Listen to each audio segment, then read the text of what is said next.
You're watching The Ready Writer, a show where I get to speak to writers of all different genres, mediums, and experiences. The Ready Writer. Are you ready? Hi, and welcome to another episode of The Ready Writer. I am your host, Casey Bell, and the And I Thought ladies are here, Wilnona Marie and Jade Dee. Let's get this started. You're both co-authors, correct? Of more than one book. Yes. Was this when you were children? Did you ever say I want to be a writer when I grow up, or was this something that happened that was unexpected for you? Should I answer that one, Yeah, Jade? yeah. I mean, Wilnona, take that one right away. Just go, Well, I go don't with it. know. I think around 7, I decided I wanted to be a writer instead of a neurosurgeon, I'm kind of surprised. My parents took the news very well because at 5, I came home and I said, Mommy, Daddy, I want to be a neurosurgeon. And they were like, Do you know what that is? And I said, Yes, they work on nerves. And so at 7, I wrote something and they were like, oh, and the teacher was like, one of the best things I've ever read. I just wish you knew what a plot was because I kept turning the page, trying to figure out how it all ties together. I did not know what a plot was. So, and then I was like, I'm going to learn and decided I'm going to be a writer. And then at 10, I got published. Yeah, so Awesome. always known. And this last project that we did, well, the last project that started this whole thing, that Wilnona called her last project, is when I started writing because she was like, if I gotta do it, you gotta do it. I, I love this because Jade Smith is not going to tell her story, which means that I get to then make it a short little Oh, point. no! I'm gonna tell the story then. I was trying to be polite. I was sorry. I was like, I'm gonna refrain, and I love to tell the story. So here we go. This is the reason why you don't go into business with your best friend, though. Okay. No, it's the reason why you do. But like when you fight for something, make sure that it does not work the way it works the way you say, or your best friend will win and get to tell the story forever and ever. There you go. So I told Wilnona, I turned to her one day and I said, you need to return to writing poetry. And she's like, oh, thanks, bestie. You want me to be broke for the rest of my life? Because poets don't make money. Because at that time she was writing genre and doing okay with it. And I said, but as your poetry is so beautiful.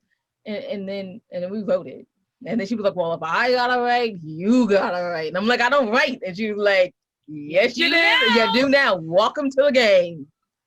So here I was welcoming to the game, and I thought divorce was bad. Totally did a great job. And so I won forever. See, being poets do make money. Yeah, Awesome. it does. That the problem is now every time someone asks the question, Jade gets to tell the story, and I get to lose that argument again. That's like sweet justice. It's an awesome journey. So, can you kind of discuss your publishing journey as far as how you published and some of the things you learned along the way? So we are indie published. Some people would call us self-published. We like to call it indie published. And so we are indie published. And so Winona had actually done a bunch of indie publishing and kind of ran her own house for a while. So she kind of had all her ducks in a row. And I was one of those naive people. I'm like, oh, if you write it, they will come. And she was like, how will they come? If you build it, they will come. She's like, how will they come? They don't even know who you are. She had a really good point. Yeah. So when she said I had a little publishing thing, someone thought that it would be a good idea since I couldn't at that time get traditionally published, and I had been trying for years since I was 10 years old to get my own book traditionally published, not my own poetry, because like I had my poetry published a few times, and I learned about the paper, the glue, the cover art, the marketing, and all of that. So that was part of my publishing journey, and then self-publishing indie publishing became part of my journey, which I guess made it a little better. Yeah, it did, but we did learn like a lot along the way, But right? we still had a huge learning curve. Still, Right, like we waited until the book was almost done to start marketing, which we should have done way back when we were getting it edited. Mm-hmm. Right, like back then when we knew we had 3 months for this book or 4 months for this book to come out, that's when we should have started marketing the book and getting people interested in doing book reading, even though we didn't have a physical book. We didn't learn that until we learned it. Mm-hmm. I don't even remember which book it was. And I thought the voice was bad. That's the No, I remember the first one we didn't push hard until after. But the third one, was it the third one we pushed hard before? Yeah, like really hard before it. Yeah, there we go. I think The it was fourth one.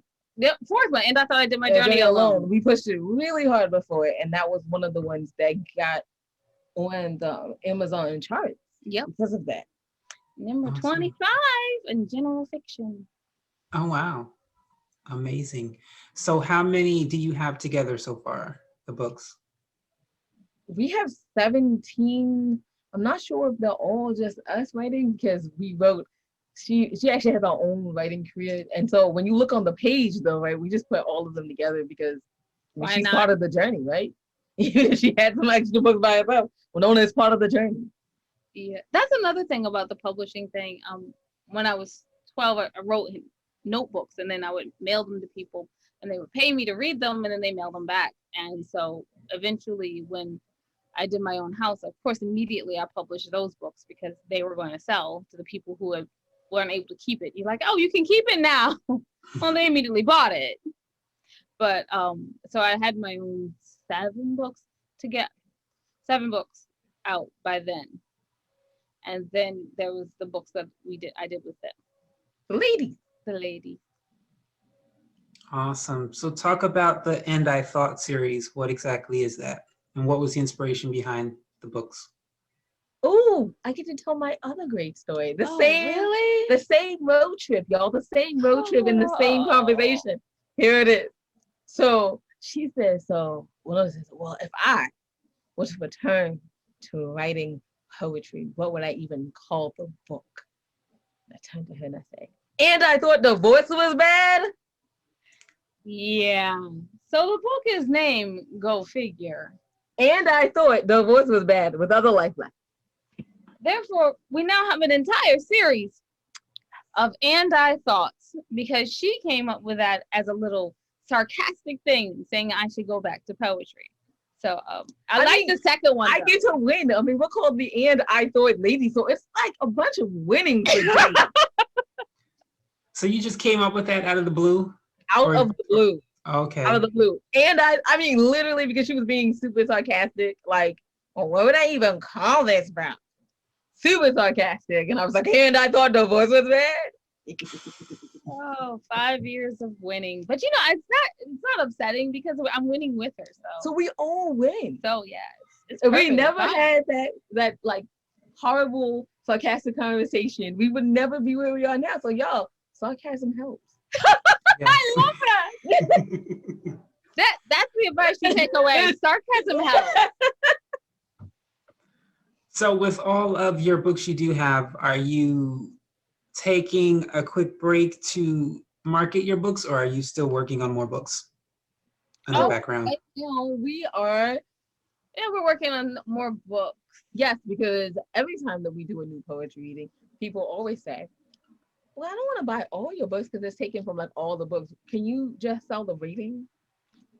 So here's one, A Thoughtful Collection, A Misfit Guide. And then we tested a new reading and they liked it and they asked the exact same thing. So there's a new poetry reading book coming out. And then we have new audiobooks coming up, and then I have individual projects coming out, Widow's Web as an audiobook, and Free Falling and Loving It, yes. Amazing. All right, so last question for this one. If you could, and of course you can give different answers, co-write a book with anyone, and they could be dead or alive, someone who inspired you, someone you enjoyed reading when you were younger, who would this person be and why? My mother, because she's dead and I'd love to read her words over and over and over again. Oh, sorry to hear that. So I'm gonna go with, I would still pick Wilnona. The same thing. I would still pick Wilnona like any day of the year, because as much as we laugh and joke about how we got on this crazy journey, we are best friends, and there's nothing like writing with your friend that you know has your best interest at heart. Like, you might not agree on everything, but when you know someone has your best interest at heart, whatever they say, you might be a little miffed about it, but at the end of the day, you know that they're doing this for you. They want you to succeed and be great. I was gonna say, like, it would have been you. But I mean, But, my mom. but your mother like trumped me all day, Yeah. every day, and absolutely, I would have said definitely write with your mom. Absolutely. But Awesome. sorry, my mother would have never written with me. No, she No. would. She'd been like, my words are not to be written down; they are to be remembered. Pretty much.